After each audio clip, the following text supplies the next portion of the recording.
तव्हांजो ज़ाती को इदारो फलाई को क़ाइमु कयो हुजे? ज़ाती इदारो त इन सेंस मुंहिंजो कोन आहे। हिक ॿ इदारे सां मां मुंसलिक आहियां गुज़िरियल 20 सालनि खां वठी। अच्छा। जी जी, त उन्हनि जो मुआशिरे जे अंदरि हिकिड़ो शऊर जो ऐं आगाहीअ जो जेको कमु हलंदो आहे, उन्हनि सां मां गॾु सलाड़ियल आहियां। अच्छा, उन इदारे जो तारीफ़ करायो त उन इदारे जो नालो छा आहे ऐं केतिरे टाइम खां वठी तव्हां उन सां गॾु आहियो ऐं उहो इदारो जेको आहे उहो कहिड़े क़िस्म जूं एक्टिविटीज़ उन इदारे में थींदियूं आहिनि? तहरीक फ़िक्र वलीउल्लाह इमाम शाह वलीउल्लाह तहरीक जे हवाले सां हिकिड़ो इंस्टीट्यूट आहे पाकिस्तान जे अंदरि। जी जी। ऐं उन्हनि जी हिकिड़ी शाख जेका पाकिस्तान में कमु करे रही आहे, रहीम आहे इंस्टीट्यूट ऑफ कुरानिक साइंसिस। सही। उन्हनि जो हेड ऑफिस लाहौर में आहे। बुनियादी तौर ते त हुननि जो कमु जेको आहे समाज जे अंदरि नौजवाननि में जेका आहे शऊर आगाहीअ जो आहे। त उहो असां जेकॾहिं चवंदा हिकिड़ो मज़हबी शऊर आणणो या पैदा करणु। जी बिल्कुलु, मज़हब जेको टिपिकल मज़हब ई न, पर जी जी। मज़हब जो जेको हिकिड़ो मुआशी पहलू आहे, मज़हब जो जेको सियासी पहलू आहे ऐं मज़हब जो जेको समाजी पहलू आहे, जेको आम तौर ते असांजी सोसाइटी जे अंदरि माना एतिरो ज़ेर बहस न रहियो आहे। जेको आम तौर ते असां वटि मज़हब जो जेको रुझान आहे उहो इबादतुनि ताईं महदूद तसवुरु ॾिनो वियो आहे। उन जे हवाले सां ही इदारो उन शइ खां अॻिते अची करे इमाम शाह वलीउल्लाह जो जेको पंहिंजो हिकिड़ो फ़िक्र आहे, जंहिंमें हुजतुल बालिग़ा जे अंदरि जेको इमाम शाह वलीउल्लाह बयानु कयो आहे, उनजो कमु त इल्मो तदरीस सां मुंसलिक आहे। ठीकु आहे, उनजा मुख़्तलिफ़ लेक्चर्स थींदा आहिनि ऐं नौजवाननि जे अंदरि उनजी कुझु जेके बि तहरीरूं हूंदियूं आहिनि उहे डिस्कस थींदियूं आहिनि। अच्छा, जॾहिं इहा टीम में कंहिं स्पॉट ते गॾु थींदी आहे, उहा वीकली हुजे या मंथली हुजे, उते जेके प्रोग्राम तश्कील ॾिना वेंदा आहिनि त उनमें छा हूंदो आहे? उते न्यू जनरेशन जे लाइ का तरबियत हूंदी आहे, का सिख्या हूंदी आहे? बुनियादी तौर ते हिकिड़ी सिख्या आहे, हिकिड़ो इल्मु ऐं शऊर आहे। जीअं मां शऊर जी ॻाल्हि कई, आमतौर ते हिकिड़ी तालीम आहे जेका असां निसाबी तौर ते हासिलु कयूं था पंहिंजे हिकिड़े कैरियर जे हवाले सां। उन खां अलावा हिकिड़ो पूरो जहान आहे, हिकिड़ो पूरो इल्म जो या किताबनि जो हिकिड़ो जहान आहे, हिकिड़ी तारीख़ आहे जेका असांखे हिन बरे सग़ीर जे ख़िते जे अंदरि जेके असां उन बाशिंदा आहियूं, जेके माण्हू आहियूं, उन्हनि खे मालूम हुअणु खपे त असांजो तारीख़ी तसलसुल कहिड़ो आहे, असांजो कहिड़ी तहज़ीब सां तालुक़ु आहे, असांजो कहिड़नि माण्हुनि सां तालुक़ु आहे। त इंडिजीनियस जेके हितां जा फ़र्द हुया, जेके माण्हू हुया, उन्हनि जी तारीख़, उन्हनि जो फ़िक्र, उन्हनि जे हवाले सां इहो इल्मो तदरीस जो कमु उन्हनि इदारनि में हलंदो रहंदो आहे। उन्हनि जो हिकिड़ो बाक़ाइदा लिटरेचर आहे जेके असां नौजवाननि सां खे पढ़ाईंदा आहियूं, उन सां डिस्कस कंदा आहियूं। उन्हनि नौजवाननि जा सुवाल हूंदा आहिनि हुन सोसाइटी जे हवाले सां, उहे सियासी नोयत जा हुजनि या खणी तव्हां चओ मुआशी नोयत जा हुजनि, त उन्हनि खे डिस्कस कयो वेंदो आहे त नौजवाननि जा उहे सियासी मसइला, उनजा मुआशी मसइला, उन फ़िक्र जे अंदरि, उन फ़िक्र जे पेश नज़र उहे कीअं हल थी सघनि था। इहे शयूं जेके आहिनि असां पढ़ाईंदा आहियूं, सेमिनार्स जे अंदरि ज़ेर बहस थींदियूं आहिनि। उन खां अलावा स्टडी सर्कल जे अंदरि उहे शयूं ईंदियूं आहिनि। इन्हनि सभिनी शयुनि खे जेकॾहिं असां समेटे जेकॾहिं ईअं ई चऊं त हिकिड़ो इहो ख़ुदाई जेको पैगाम आहे या हिकिड़ो कोर्स आहे जेको सॼी इंसानियत जे लाइ आहे। बिल्कुलु। पर असांजी बदकिस्मती इहा आहे जिन खे इहो पैगाम असां ताईं पहुचाइणो हुयो एज़ इट ईअं, उन्हनि उनखे वरी इबादती फार्म में ॿिए कंहिं सूरत में असां ताईं उनखे महदूद करे पहुचायो। जी बिल्कुलु। पोइ शाह वलीउल्लाह साहिब वरी उनखे उन एंगल खे सम्झो उन दौर में, त उन्हनि चयो त असुलु जेको इस्लाम जो अलाह जो जेको विजन आहे, जेको पैगाम आहे, उहो इंसान खे अहिड़ी फॉर्म ऐं सूरत में ॾिसणु थो चाहे।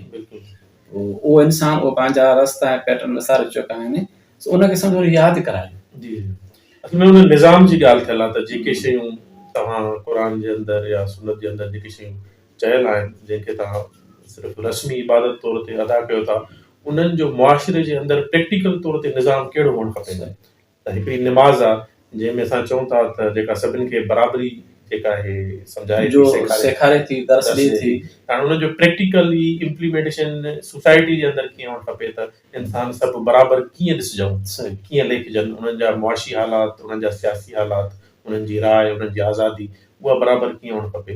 अल्लामा इक़बाल साहिब जो हिकिड़ो शेर आहे इन निस्बत सां, असां वटि जेको मज़हब अलाह जो जेको प्योर मज़हब आहे, ला रैब फी जंहिंमें आहे, त अल्लामा इक़बाल साहिब चवे थो कि उन स्ट्रगल जे दौरान जी ॻाल्हि आहे। जी जॾहिं इहा स्ट्रगल हली रही त अलॻि थियूं या न थियूं, हा पाकिस्तान मूवमेंट जे करे मूवमेंट जे दौरान जी ॻाल्हि आहे। त काफ़िनि माण्हुनि जो ख़्यालु हो त असां अलॻि न थियूं, हुन सां गॾु हुजूं। जी त अल्लामा इक़बाल साहब चवे थो त मुल्ला को जो है हिंद में सजदे की इजाज़त, नादान समझता है कि इस्लाम है आज़ाद। बिल्कुलु त हुननि जेको इहो सम्झो आहे त बाबा इबादत रियाज़त जेकी आहिनि मख़सूस टाइम ते करणु, हुन इहो दीन आहे। हा हुन खां हटी करे तव्हांजो जेको किरदारु आहे, तव्हांजी जेकी सीरत आहे, तव्हांजी जेकी मुआशरत आहे, जी उन पहलू खां हुननि असांखे वाक़ुफ़ ई न कयो। बिल्कुलु त असुल तव्हांजी हर एक्टिविटी, तव्हांजो उथणु, तव्हांजो विहणु, तव्हांजी मतिलबु जेकी तव्हां सां शयूं वास्तो रखनि थियूं, उहो सॼी शयुनि जो नालो इस्लाम आहे। जी सो अल्लामा इक़बाल साहिबु हुनखे हा। इन अंदाज़ सां बयानु कयो। बिल्कुलु ऐं ॿियो वरी जीअं शाह वलीला साहिबु असांजो तवजो हिननि शयुनि ॾांहुं कयो त असुल दीन ही बि आहे, हुनजो रुख पहलू। ऐं ॿियो बि शेर आहे अल्लामा इक़बाल साहिब जो, हुन मामले में तव्हां रहनुमाई कंदा जेकॾहिं मां सही उहो अदा न कयां। सबक पढ़ फिर सदाकत का, जी अदालत का, तुमसे ही लिया जाएगा काम इस दुनिया की ईमान। सॼो कमु आहे उहो तव्हां असांखे करिणो आहे, उहो असां तॾहिं कंदासीं जेसिताईं असांजी ओहिड़े क़िस्म जी तरबियत थियल हूंदी। ऐं जेका असांजे तरबियत में किथे का कमी पेशी आहे, उहा प्रॉपर न थी आहे, या हुनजो हिकु पहलू त असांजो मज़बूत थी वियो आहे जेको रियाज़ती इबादती, पर ॿियो मुआशरती जेको असांजो किरदारु आहे असांखे हुजणु खपे, उहो असांजो वरी पुठिते रहिजी वियो आहे, हुन में कमी पेशियूं रहिजी वियूं आहिनि।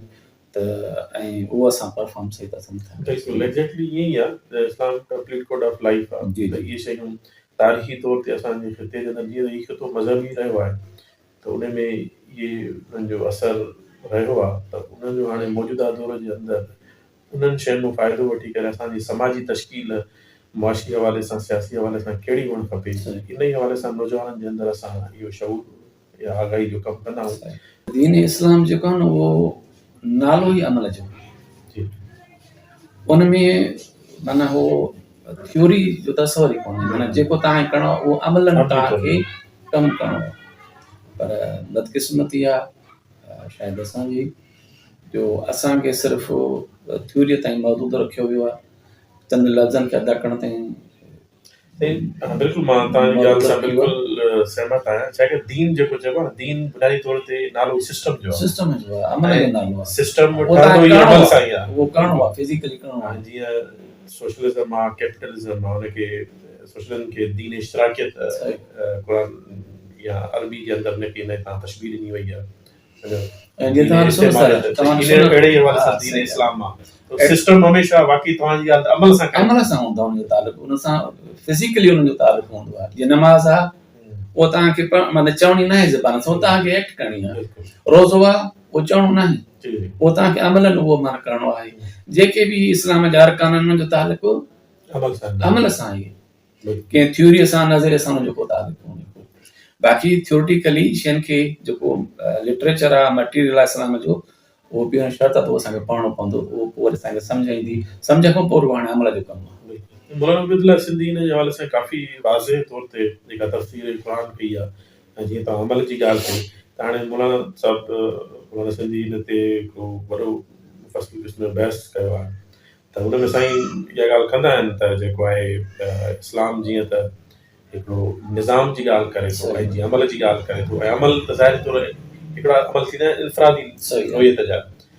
इस्लाम या क़ुरान जंहिं अमल जी ॻाल्हि करे थो, उहे तक़रीबन इज्तिमाई नोयत जा आहिनि। छा आहे कि पूरी दुनिया जे इंसानियत जे लाइ जो हिकिड़ो पैगाम आहे, त उहो के फ़र्द ते न ॻाल्हाईंदो, ऐं कंहिं हिकिड़ी माना क़ौम ते या कंहिं हुन ते न ॻाल्हाईंदो, पर उहो हिकिड़े पूरे काइनात जे अंदरि जेके सिस्टम जी जेका तश्कील थींदी हुननि ते ॻाल्हाईंदो। ऐं क़ुरान पाक में ॾिसो त मुख़ातिब बि सभिनी सां या अय्युहन नास, ए इंसान। बिल्कुलु जी। त उन सिंधी बि चए थो त उहो क़ुरान जो जेको मुख़ातिब आहे, जेका पंहिंजी सां तारफ़ उहा टीम आहे, उहा तंज़ीम आहे, उहा इज्तिमायत आहे।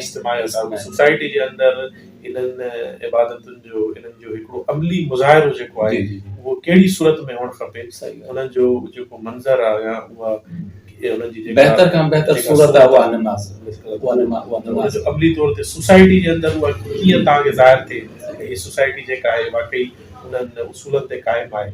जीअं पाण चए हाणे अदल इंसाफ़ खे बुनियादी माना तौर ते हिकिड़ो कंहिं सोसाइटी हाणे सोसाइटी जे अंदरि उन शइ जो मज़हर या उन शइ जी इम्प्लीमेंटेशन कीअं थीजे, त इहो थींदो आहे। सर तव्हां ॾिसो न त हाणे इस्लाम जी जेकी छाकाणि जेकी ॻाल्हि कई असां अमल जी, त इस्लाम जी शुरूआत जेकी आहे असांजे दीन में उहा नमाज़ आहे, बिल्कुलु। हुनजी स्टार्टिंग पॉइंट आहे, ऐं इस्लाम जे अंदरि हुनजो उरूज उहो हज आहे।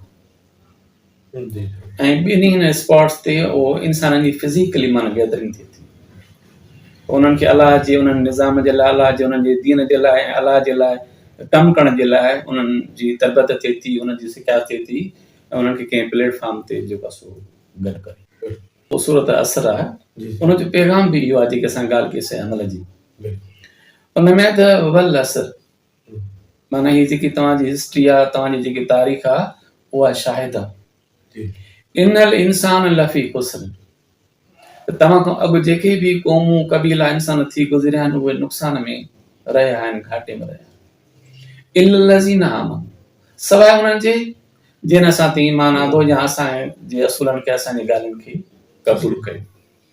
व आमिलु सालिहात, असांखे क़बूल करण खां पोइ वरी उन्हनि खे अमल करिणो आहे, सिर्फ़ु क़बूल करणु न आहे, इहो फर्स्ट स्टेप आहे।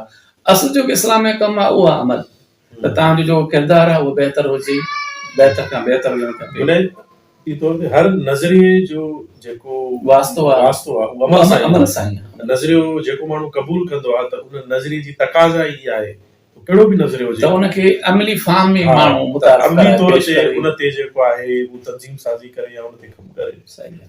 हर नज़रिए जो तालुक कंहिं न कंहिं लेवल ते उन अमल सां ज़रूरु।